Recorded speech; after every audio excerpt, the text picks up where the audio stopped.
सुप्रभात प्यारे बच्चों। हिंदी की कक्षा में आप सभी का स्वागत है। अब तक हमने बच्चों कविता 1 देशगीत यह पूरी तरह से पढ़ ली है।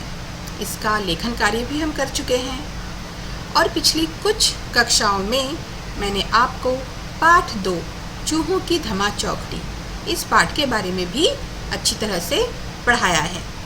लाइव क्लास में और वीडियो के माध्यम से भी हमने इस पाठ का बहुत अच्छी तरह से अध्ययन किया है बच्चों। अब आज के इस वीडियो में मैं आप लोगों को पाठ 2 चूहों की धमा चौकड़ी इस पाठ का लेखन कार्य कराने जा रही हूँ।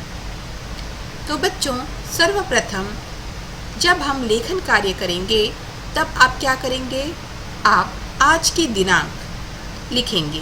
आपकी लेखन पुस्तिका में या तो दाहिनी ओर या बाईं ओर जहाँ भी कहीं दिनांक लिखने के लिए जगह हो वहाँ आप आज की जो दिनांक है वह दिनांक लिखेंगे। अब यह मेरे पास जो दिनांक है यह PDF मैंने काफ़ी पहले बना लिया था, इसीलिए मैंने उस दिन की डेट डाली थी। लेकिन आज आप आज की डेट डालेंगे 14/7/21 और आप फिर लिखेंगे पाठ 2 चूहों की धमा चौकड़ी। उसके पश्चात बच्चों आप नीचे इस पाठ के लेखक जो हैं रविंद्रनाथ ठाकुर, इनका नाम लिखेंगे। तो पहले आप लिखेंगे पाठ 2 चूहों की धमा चौकड़ी और फिर इस पाठ के जो लेखक हैं उनका नाम लिखेंगे रविंद्रनाथ ठाकुर। इसके पश्चात बच्चों आप चित्र चिपकाएंगे। जैसे देखिए बच्चों, मैंने बिच्छूकन का चित्र चिपकाया है, साथ में कुछ अन्य बच्चे भी उनके जो थे रेलगाड़ी में वो अन्य बच्चे भी हैं और बूढ़े सज्जन भी वहाँ पर दिखाई दे रहे हैं। तो मैंने इस तरह का एक चित्र यहाँ पर चिपकाया है। आप भी अपनी पाठ्य पुस्तक से संबंधित कोई भी चित्र आप उसका ज़ेरॉक्स पहले कर सकते हैं, उसका प्रिंट निकाल सकते हैं और फिर पेस्ट कर सकते हैं। और यदि आप यह नहीं करना चाहते या आपकी ड्राइंग अच्छी है तो आप बहुत अच्छे से ड्राइंग कर सकते हैं, तो आप ड्राइंग भी कर सकते हैं। अन्यथा मान लीजिए आप चित्र भी नहीं चिपका पा रहे हैं, ज़ेरॉक्स शॉप में नहीं जा पा रहे हैं, आप ड्राइंग भी आपको बहुत अच्छे से नहीं आती है, तो आप सिंपल सी यहाँ पर हंडियों का चित्र भी बना सकते हैं, जो कि सबके लिए बनाना बहुत आसान है। आप 1 या 2 हंडियों का चित्र बना दीजिए। आपके पाठ्य पुस्तक में हंडियों का चित्र है तो आप हंडियों का चित्र भी बना सकते हैं। तो इस तरह से आपको क्या करना है, सर्वप्रथम आपको पाठ 2 चूहों की धमा चौकड़ी की हेडिंग देनी है, फिर लेखक का नाम लिखना है रविंद्रनाथ ठाकुर और फिर चित्र यहाँ पर जैसे मैंने चिपकाया है आप चिपका भी सकते हैं और बना भी सकते हैं। जब बच्चों आपका यह कार्य हो जाएगा तब आप नए पेज पर नया उपविषय लिखेंगे, कठिन शब्द। नया उपविषय क्या लिखेंगे? कठिन शब्द। और आप फिर इसे इस तरह से 3 भागों में विभाजित करेंगे। आप अपनी कंप्यूटर स्क्रीन पर देख सकते हैं कि मैंने किस तरह से कठिन शब्दों के लिए 3 कॉलम्स बनाए हैं। बच्चों, आपको याद होगा जब आप फर्स्ट स्टैंडर्ड में पढ़ते थे तब आप प्रत्येक कठिन शब्द को 3-3 बार लिखते थे। हमें भी इसी तरह से पाठांतर्गत आने वाले कठिन शब्दों को 3-3 बार लिखना है। जैसे झुरमुट झुरमुट झुरमुट।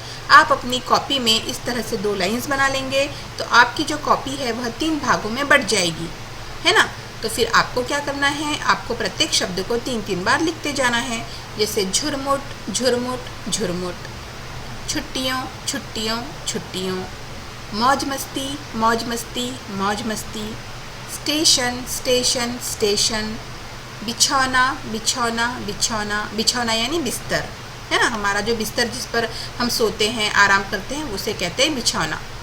फिर हंडियाँ हंडियाँ हंडियाँ, श्राद्ध श्राद्ध श्राद्ध। फिर आसनसोल आसनसोल आसनसोल। आसनसोल एक स्टेशन है बच्चों। पंडित पंडित पंडित और संस्कृत संस्कृत संस्कृत। तो इस तरह से बच्चों आप क्या करेंगे, आप कठिन शब्दों को 3-3 बार अपनी लेखन पुस्तिका में लिखेंगे। जब आपका यह कार्य समाप्त हो जाएगा बच्चों, तब हम आगे बढ़कर एक नया कार्य करेंगे। माफ़ कीजिए बच्चों, 11वां शब्द भी है कठिन शब्द, जो है वह है सेक्रेटरी। Secretary secretary. तो आप, यदि आपके पास उसी पेज पर जगह है तो आप सेक्रेटरी वहीं पर लिख सकते हैं, या आप नए पेज पर भी सेक्रेटरी लिख सकते हैं। इसके पश्चात बच्चों आप एक लाइन लीव कर सकते हैं और फिर नया उपविषय लिख सकते हैं शब्दार्थ। नया उपविषय क्या लिख सकते हैं आप? शब्दार्थ। और शब्दार्थ लिखने के लिए भी आपको आपकी लेखन पुस्तिका को 2 भागों में विभाजित करना होगा। एक और हम लिखेंगे शब्द और दूसरी ओर हम लिखेंगे उसके अर्थ। तो देखिए बच्चों, पहला शब्द झुरमुट। झुरमुट का अर्थ क्या होता है? समूह या झुंड। झुरमुट का अर्थ होता है समूह या झुंड। फिर दूसरा शब्द है बतियाना। बतियाना यानी बात करना। बतियाना यानी बात करना। फिर तीसरा शब्द है बच्चों सहमत। सहमत यानी राज़ी। किसी चीज़ के लिए, किसी चीज़ को करने के लिए, कोई कार्य करने के लिए सहमत हो जाना यानी तैयार हो जाना या राज़ी हो जाना। फिर बच्चों चौथा शब्द देखिए अटपटी। अटपटी अर्थात अजीब। अटपटी अर्थात अजीब। अजीब यानी अनोखी, यानी थोड़ी जो डिफरेंट होती है ना, हम कहते हैं ना अरे वो तो अजीब सी चीज़ है, या अरे वो लड़की अजीब है, वह अजीब लग रही है, यानी दूसरों से थोड़ा हटके जब कोई चीज़ हो तो हम उसे कहते हैं अजीब यानी अनोखी। तो अटपटी का अर्थ होता है अजीब या अनोखी। फिर नंबर 5 पर है बच्चों बिछौना। बिछौना यानी बिस्तर। बिछौना यानी बिस्तर। फिर बच्चों श्राद्ध। श्राद्ध अर्थात क्या होता है बच्चों? पितरों की प्रसन्नता हेतु किया जाने वाला कार्य। आप लोगों ने भी देखा होगा कि हमारे घर में जो बड़े बुजुर्ग होते हैं, जैसे हमारे दादा परदादा जो है, परदादा के परदादा, जो भी हमारे, या फिर हमारे घर में जो बहुत बुजुर्ग जिनकी मृत्यु हो चुकी है, तो क्या करते हैं उनके मृत्यु के पश्चात उनके मतलब उन्हें खुश करने के लिए, उनकी प्रसन्नता हेतु उनके लिए जो अच्छे पकवान बनाते हैं और उनके लिए खाना निकालते हैं, और वो खाना हम छत पर रखते हैं। उसे सोचते हैं कि कौवे को खिलाएंगे, जिससे मतलब उनके आत्मा को शांति मिलेगी। तो बच्चों यह एक संस्कार है, यह एक प्रथा है, सदियों से चली आ रही है। तो इसे कहते हैं श्राद्ध। इसे कहते हैं श्राद्ध। तो पितरों की यानी हमारे जो पितर यानी पूर्वज, हमारे जो पूर्वज है जिनकी मृत्यु हो चुकी है, तो उनकी प्रसन्नता के लिए जो हम कार्य करते हैं, जैसे कि हम उनकी प्रसन्नता के लिए पूजा रखते हैं, 1 साल बाद उनकी बरसी करते हैं, या फिर उनके लिए पूजा करते हैं, या उनके लिए खाना निकाल कर छत पर रखते हैं, तो इसे कहते हैं हम श्राद्ध। क्या कहते हैं? श्राद्ध। तो इसका अर्थ होता है पितरों की प्रसन्नता हेतु किया जाने वाला कार्य यानी श्राद्ध। फिर बच्चों 7वां चेतावनी। चेतावनी अर्थात खतरे की पूर्व सूचना। चेतावनी अर्थात खतरे की पूर्व सूचना। हम कहते हैं ना कि मैंने उसे पहले ही चेतावनी दे दी थी, यानी मैंने उसे पहले ही अलर्ट कर दिया था, तो इंग्लिश में इसे कहते हैं अलर्ट, यानी समय से पहले ही किसी को सावधान कर देना यानी चेतावनी। फिर रसीले। रसीले अर्थात रसदार। रसीले अर्थात रसदार। जैसे कि आपने गुलाब जामुन, यदि आप खाते होंगे तो गुलाब जामुन रसीले होते हैं, रसदार होते हैं, है ना, उसमें मीठा मीठा वो रस होता है, पाक जो होता है, तो वो हम उसे रसीले कहते हैं। या फिर आप गुलाब जामुन, आप मान लीजिए चमचम खा रहे हैं, वो रसीले होते हैं। आप रसगुल्ला खा रहे हैं, वो रसीला होता है। या आम खा रहे हैं तो आम भी रसीला होता है। तो जिसमें से रस निकलता हो, जिसमें से रस टपकता हो, तो उसे कहते हैं रसीले। रसीले अर्थात रसदार। फिर 9वां रोजगार। रोजगार अर्थात काम। रोजगार अर्थात काम। उसके पश्चात है बच्चों 10वां शब्द तलाश। तलाश यानी खोज। तलाश यानी खोज करना, किसी चीज़ की तलाश करना, यानी किसी चीज़ को ढूंढना या उसे तलाशना या उसकी खोज करना। फिर दुविधा। दुविधा का अर्थ होता है बच्चों परेशानी। दुविधा का क्या अर्थ होता है? परेशानी। उसके पश्चात है बच्चों 12वां सेक्रेटरी। सेक्रेटरी अर्थात सचिव। सेक्रेटरी अर्थात सचिव। जैसे आप हमारे स्कूल में भी आते होंगे अपने पेरेंट्स के साथ में, तो आपने देखा होगा कि हमारे स्कूल के ऑफिस में हमारे स्कूल के सेक्रेटरी बाबू भी बैठे होते हैं, जो हमारे स्कूल के बारे में सारी इन्फॉर्मेशन हमें देते हैं। आपको कुछ डाउट हो तो आप उनसे कुछ पूछते हैं, है ना, जैसे नीचे आपने देखा होगा कि सोफ़े के सामने राउत सर बैठते हैं, वो हमारे स्कूल के सेक्रेटरी बाबू है। तो हाँ, आप इस तरह से कह सकते हैं कि सेक्रेटरी अर्थात सचिव।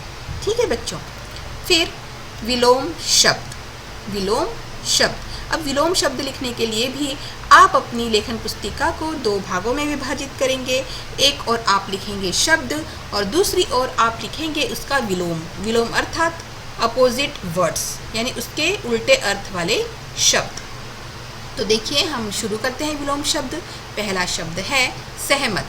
सहमत अर्थात राजी, तो उसका विलोम क्या होगा फिर? असहमत, यानी राजी न होना, यानी किसी चीज़ के लिए तैयार न होना। तो सहमत का विलोम होता है बच्चों असहमत। इसके पश्चात बच्चों खत्म। खत्म का विलोम होता है शुरू या प्रारंभ। खत्म का विलोम होता है शुरू या प्रारंभ। इसके पश्चात बच्चों नंबर 3 ऊंची। ऊंची का विलोम होता है नीची। ऊंची का विलोम क्या होता है बच्चों? नीची। ऊंची यानी ऊंचा, ऊंची चीज़, और नीची यानी छोटी, नीची चीज़ जो ऊंची नहीं होती, नीची रहती है, उसे कहते हैं नीची। देन चौथा छोटे। छोटे का विलोम होता है बच्चों बड़े। छोटे का विलोम क्या होता है? बड़े। फिर नंबर 5 रुकना। रुकना का विलोम क्या होता है? बिल्कुल सही, चलना। रुकना का विलोम होता है चलना। फिर नंबर 6 सज्जन। सज्जन का विलोम क्या होता है? बिल्कुल सही, दुर्जन। सज्जन का विलोम होता है दुर्जन। बच्चों, सज्जन यानी जो व्यक्ति अच्छे काम करता है, हमेशा दूसरों का भला करता है, उसे कहते हैं सज्जन। वह व्यक्ति बहुत सज्जन है। लेकिन जो व्यक्ति दूसरों का बुरा करता है, दूसरों के साथ दुर्व्यवहार करता है, अच्छा व्यवहार नहीं करता है, उसे कहते हैं दुर्जन। दुर्जन यानी बुरा व्यक्ति, जन यानी व्यक्ति या इंसान। तो सज्जन यानी अच्छा व्यक्ति जिसमें सद्गुण हो, ऐसा व्यक्ति सज्जन। और दुर्जन यानी जिसमें दुर्गुण हो, बुरे गुण हो, ऐसा व्यक्ति दुर्जन। ओके बच्चों। फिर प्रश्न 7 सवाल। सवाल का उल्टा होता है बच्चों जवाब, यानी सवाल का विलोम शब्द है जवाब। सवाल अर्थात प्रश्न, जवाब अर्थात उसका उत्तर। इसके पश्चात बच्चों 8वां भलाई। भलाई का विलोम होता है बच्चों बुराई। भलाई का विलोम बुराई। उसके पश्चात बूढ़ा। बूढ़ा का विलोम होता है बच्चों जवान या युवा। बूढ़ा का विलोम होता है जवान या युवा। फिर नंबर 10 खुशी। खुशी का उल्टा होता है दुख या गम। खुशी का उल्टा होता है दुख या गम। फिर नंबर 11 चढ़ना। चढ़ना यानी किसी चीज़ पर चढ़ना, किसी वस्तु पर चढ़ना, दीवार पर चढ़ना, जहाँ भी चढ़ना हो, चढ़ना। और उसका अपोजिट वर्ड होता है, उसका विलोम होता है उतरना। उतरना। चढ़ना का विलोम है उतरना। फिर ऐरे गहरे। ऐरे गहरे यानी ऐसे सामान्य, वो तो ऐरा गहरा व्यक्ति है, यानी वो तो ऐसे ही है, मतलब उसकी कोई वैल्यू नहीं है, है ना। तो वो कोई इतना महत्वपूर्ण नहीं है, वह कोई इतना महत्व नहीं रखता, यानी महत्वहीन आप कह सकते हैं। तो इसका विलोम क्या होगा फिर? असाधारण या विशेष या VIP पर्सन आप कह सकते हैं, राइट। तो ऐरे गहरे यानी जिसकी कोई वैल्यू नहीं है, यानी महत्वहीन, और उसका अपोजिट होता है असाधारण यानी महत्वपूर्ण या विशेष। फिर खाली। खाली का विलोम होता है बच्चों भरी। पसंद। पसंद का विलोम होता है नापसंद। पसंद यानी कोई चीज़ हमें पसंद आ जाती है, अच्छी लगती है, तो हम उसे कहते हैं यह चीज़ मुझे पसंद है। लेकिन यदि कोई चीज़ आपको पसंद नहीं है तो आप कहते हैं कि मुझे यह चीज़ नापसंद है, मुझे यह चीज़ नापसंद है। इसके पश्चात बच्चों 15वां नंबर पीछे। पीछे का विलोम होता है आगे। पीछे का विलोम क्या होता है? आगे। फिर शरारती। शरारती यानी नॉटी, नटखट, उसका विलोम क्या होता है? बिल्कुल सही, शांत। शरारती का विलोम होता है शांत। फिर प्यार। प्यार का क्या विलोम होता है? बिल्कुल सही, नफरत। प्यार का विलोम होता है नफरत। फिर 18 नए। नए का विलोम क्या होता है? पुराने। नए का विलोम क्या होता है बच्चों? पुराने। तो बच्चों इस तरह से हमने पढ़े ये विलोम शब्द। तो आज हमने क्या क्या पढ़ा? आज हमने पढ़ा कि हमें सर्वप्रथम अपनी लेखन पुस्तिका में पाठ का नाम लिखना है, दिनांक लिखनी है, लेखक का नाम लिखना है, उसके पश्चात पाठ से संबंधित चित्र बनाना है और वह हो जाए तो कठिन शब्द लिखने हैं और फिर शब्दार्थ और विलोम शब्द भी लिखने हैं। तो बच्चों, आज के वीडियो में बस इतना ही है। अगले वीडियो में मैं फिर से आपके लिए कुछ नया लेकर आऊँगी। तब तक के लिए धन्यवाद बच्चों।